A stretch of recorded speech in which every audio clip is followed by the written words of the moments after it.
time to add the details. You're going to need your practice drawings, and you might need some idea sheets to give you inspiration. First, you're going to write your name on a plastic bag so that you can keep all your body parts in the bag, as this will take us a couple of days. We're going to be using felt, the same material we use to sew up our monster, and you're going to get lots of scraps and different tools. I'm going to show you some different tricks to help you become successful. I like to use bottle caps to trace things that are circles, like eyes and mouths. I'm using a bigger bottle cap. I might want to use a smaller bottle cap for the pupil or the polka dot inside the eye. Here's a neat trick. After you trace a shape, if you need two of them, you can fold the felt in half and cut two out at the same time. I only traced one of them, but I cut out two at the same time. Now I have two eyes. You can start laying them on your monster and playing around with the arrangement of where your body parts are going to go. I would not use any of the colors today that are the same color as your monster's body. Then you won't be able to see the shape, as it'll camouflage into the monster's body. So make sure you're using different colors today. When you're using your scissors, make sure that you're being safe, and you're also using the very inside of the scissors. We want to open up our scissors all the way. We don't want to cut with the very end of the scissors. We want to open them as much as we can to stick that felt into the very inside of the scissors.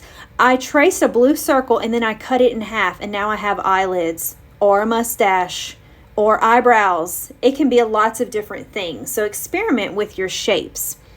Now I think I'm going to cut some eyeballs. I can cut this out freehand by just cutting a circle by myself, since it's going to be so small, or I can use a tracer. Remember, fold a piece of felt in half, and you can cut out two at the same time. Measure it on your monster. If it's too big, trim it up a little bit more. You can experiment and change the size of shapes. You can even tuck your eyeballs underneath your eyelids to make your monster look sleepy. Turn them into eyebrows to make him look surprised. Play around with different expressions: angry, sad, upset, worried. There's so much you can do with these pieces of felt to turn your monster's face into something amazing. The idea sheets can give you a lot of ideas too. So I'm drawing some mouths right now. I'm not sure which one I want. When you're drawing, you're going to draw with a Sharpie so that you can see your Sharpie lines. Then cut it out and save your scrap pieces so that other people may use them. Don't throw anything away. Someone might use it, and we want to recycle our scraps. Testing out different mouths. I'm thinking one is an open mouth, and one I drew some kissy lips. Now I'm experimenting with the inside of the mouth. So I'm getting a piece of felt and I cut it into a rectangle first, and then I cut small squares from it, and I was thinking of some teeth, and I'm playing around with different ways to put the teeth. Maybe the top teeth or the bottom teeth, or maybe a row of teeth. I'm just playing around, but I'm saving all of my body parts. I'm never going to throw anything away or put it in the extra pile, because I'm going to keep it in my bag just in case I change my mind, or just in case I decide to use it on another part of my monster.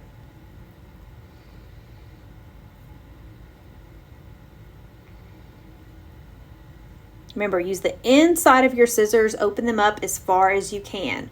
Remember, to make two shapes like this, make a circle and then cut it in half. I'm thinking these could be eyelashes. They could also be horns or eyebrows. When you're cutting, play around with the bottom of the felt or the straight edges if the bottom of your shape needs a straight edge. So I used the very bottom of the felt. It was already straight, so I didn't need to draw a straight line. I used the bottom of the felt. And when you're using it, please grab the scraps first before you grab a whole brand new big piece of felt, because we want to recycle as much as possible. I'm thinking some horns right now. So you see how I used the bottom of that felt to make the straight line at the bottom? Drew a horn, folded it in half, and now I have two horns. And I'm going to lay it on my monster and experiment where it's going to go. Trim it up if it's too big. Actually, looks like I'm using them for eyelashes or horns. So experiment with the different shapes. You can go back to your practice drawings anytime you need to, but of course you can make different things on your monster. You can make changes. If something doesn't go right, you can always cut out another piece. Okay, let's talk bow ties and bows. So you can make your monster have a bow tie or a bow, the steps are the same. You can draw a bow tie shape out the way I did, but let me show you something even better. I folded the end of a piece of felt, drew 2 diagonal lines, and then a straight line at the top. It almost looks like a triangle, but the bottom is not pointed, because if you point it, you won't be able to cut it out. Then I cut out the 2 folded pieces at the same time, and then voila, I have a bow tie shape or a bow. It works the same way. Now I'm going to put a little circle in the middle to complete it. Watch how cool. Bow tie or bow. So awesome. You can even make a tie. And you can make anything on your monster that a person or a creature may have. You can add freckles, you can add eyelashes, you can add horns or ears if you want. Right now I'm working on a tie. This one's a little more complicated, but it's just some diagonal lines. I started at the top of my felt so that I would have a straight edge at the top of my tie, and then I'm just cutting it out carefully. Try it out. If it doesn't come out right, draw it again on another piece of felt, and save everything in case you might use it for something else. Now he's got a tie. How cute. Now I was thinking of some rosy cheeks too, so I cut out some small pink circles. I can also cut out other shapes like a star or a heart and put them inside the circle or by themselves. I was kind of playing around with that. So instead of like circle freckle shapes, maybe you can have heart freckles or some regular circle freckles. And then look how much fun I'm having arranging the different body parts to make my monster's expression look different. When you're done, pack away all of your body parts, as we're not gluing yet. We're going to save them for next time, and then zip up your bag after you get the air out. Then look at the scraps on your table. If it's big like this and you think someone can use it, put it in the scrap pile. If they're itty bitty like that, you can throw them away. I cannot wait to see the details on your monster. Now it's time to take all of the body parts out of the bag, grab your idea sheet in case you need to refer to it, and start laying your pieces down on your monster for a final time, because now we're going to glue. I like to lay everything out at first. That way I know I have room for everything, and if I need to move things up or down, I can do that before it's glued down.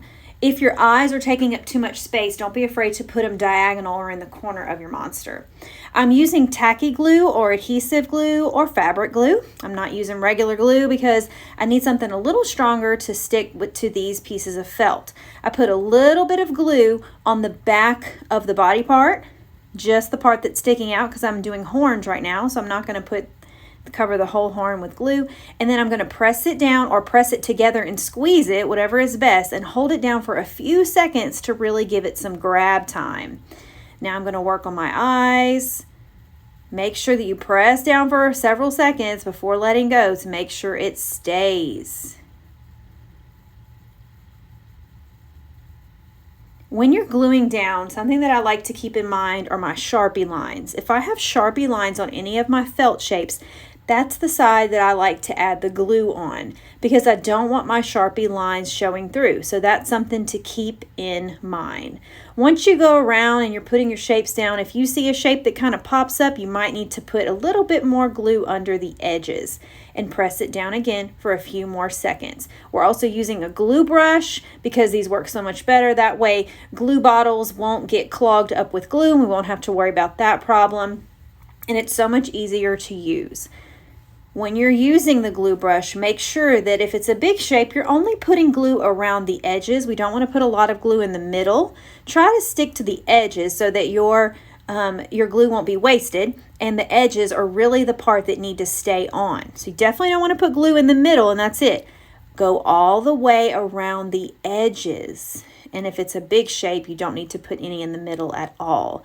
Remember, Sharpie lines, you're going to glue on that side so these Sharpie lines won't show through. When you're gluing things like eyeballs and eyelids, I like to glue the whole eye down separately, and then I like to put glue on the back of the biggest shape or the eyeball. All right, I'm going to speed this up and keep gluing, and you can continue when you glue yours, and I cannot wait to see this. I'm so proud of you. You should be proud of yourself for getting to this step. You've done awesome as being some hand stitching artists.